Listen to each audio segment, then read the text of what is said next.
que Deus está nesse lugar. Deus está nesse lugar, nesse lugar. Deus está nesse lugar, nesse lugar. O Espírito Santo me revela que Deus está nesse lugar. Alguém pergunta: que povo é esse? Talvez o povo que vai morar no céu. Alguém pergunta: que povo é esse? Talvez o povo que vai morar no céu. Vai morar, vai morar, mas vai morar, vai morar com meu Jesus lá no céu.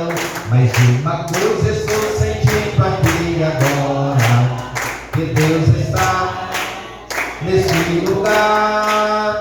Mas uma coisa estou sentindo aqui agora, que Deus está neste lugar. Mas o sangue de Jesus tem poder, tem poder.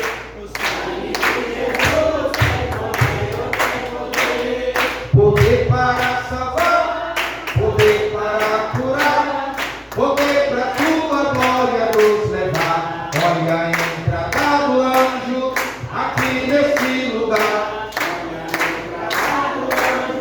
Aqui nesse lugar. Davi falou, eu também posso falar.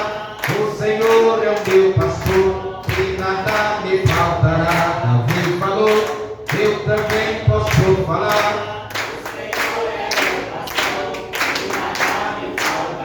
Não faltará, mas o Senhor é o meu pastor. Mas cuidado com ele, cuidado, irmão, quando vê que ele, o inimigo luta, mas não vai vencer, porque essa igreja ela tem muito poder.